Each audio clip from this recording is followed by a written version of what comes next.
Assalamualaikum dan salam Malaysia Madani. Anda bersama saya Nur Zamri dalam berita Semasa 3. Kira-kira 500 penduduk Kampung Pinang, Padang Terap kini hidup dalam kebimbangan berikutan kehadiran sekumpulan gajah liar di kawasan itu sejak beberapa hari lalu. Penduduk juga terpaksa menanggung kerugian selepas kumpulan gajah berkenaan turut memusnahkan tanaman mereka.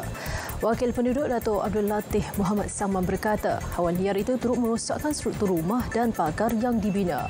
Beliau berharap Jabatan Perlindungan Hidupan Liar dan Taman Negara Semenanjung Malaysia Perhilitan Kedah bertindak segera mengatasi masalah tersebut. Kerajaan juga diharap dapat mempertimbang bantuan kepada penduduk yang ditimpa musibah akibat serangan haiwan liar itu yang semakin kerap berlaku sejak kebelakangan ini. Hujung Januari lalu, kira-kira 60 penduduk kampung Landai Sik turut berdepan insiden yang sama.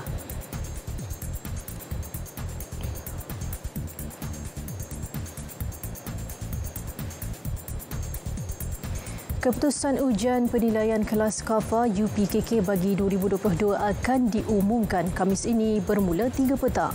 Ketua Pengarah Jabatan Kemajuan Islam Malaysia JAKIM, Datuk Hajah Hakimah Muhammad Yusof menerusi kenyataan memaklumkan semakan boleh dibuat menerusi 2 kaedah. Pertama, khidmat pesanan ringkas ke nombor talian 15888. Kedua, melayari laman sesawang semakan.islam.gov.my.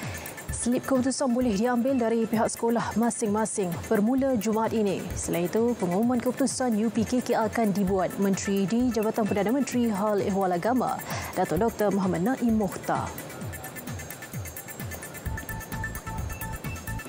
Saudara, lebih 160,000 kilogram sisa sampah berpunca bencana banjir dikutip SWM Environment Senaran Berhad di Johor setakat ini. Pengurus Besar Korporatnya Muhammad Nurlisa Muhammad Nordin berkata, ia hasil operasi pembersihan di 6 daerah antaranya Kluang, Kota Tinggi dan Segamad. Operasi digerakkan di hampir 220 buah pusat pemindahan sementara sejak bencana itu melanda. 330 unit tong sampah roda diaktifkan bagi melancarkan operasi. Hampir 100 pegawai dan anggota terlibat dalam operasi berkenaan. Siasatan kes keracunan gas terhadap kanak-kanak perempuan sekolah di Iran boleh dikendalikan di bawah Bidang Kuasa Pertubuhan Bangsa-Bangsa Bersatu PBB. Ratusan kes keracunan gas dilaporkan di lebih 52 sekolah seluruh Iran sejak akhir November lalu. Kesemua kes berlaku lebih 5 bulan selepas bermulanya protes yang tercetus susulan kematian Mahsa Amini yang didakwa melanggar kod pakaian ketat negara itu bagi wanita. Jurucakap White House Karine Jean-Pierre berkata PBB akan mengambil peranan melakukan siasatan jika insiden keracunan ini berkaitan dengan protes berkenaan. Ratus murid perempuan dimasukkan ke hospital akibat mengalami gejala sesak nafas, loya dan vertigo sejak 3 bulan lalu.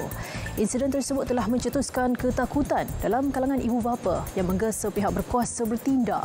Sementara itu, Timbalan Menteri Kesihatan Yunus Panahi berkata serangan ini disyaki bertujuan menyekat pendidikan untuk kanak-kanak perempuan.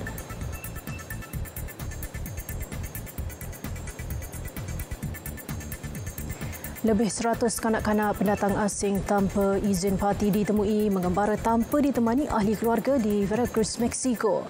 Pihak berkuasa memaklumkan kanak-kanak berkenaan antara ratusan pendatang dijumpai dalam sebuah truk yang ditinggalkan di lebuh raya. Ketika dikesan truk dengan kelengkapan sistem pengudaraan dan kipas telah ditinggalkan pemandunya. Truk itu dipercayai telah diubah suai menjadi 2 tingkat untuk membawa lebih ramai penumpang. Menurut Institut Migrasi Kebangsaan Mexico, kebanyakan parti bawah umur berasal dari Guatemala dan sebahagian dari 340 pendatang terbabit dari Amerika Tengah dan Selatan. Truk menjadi salah satu kaedah paling berbahaya yang digunakan penyeludup untuk mengangkut parti melalui Mexico ke Amerika Syarikat. Jun tahun lalu, lebih 50 parti maut selepas ditinggalkan dalam truk di bawah panas terik di San Antonio, Texas.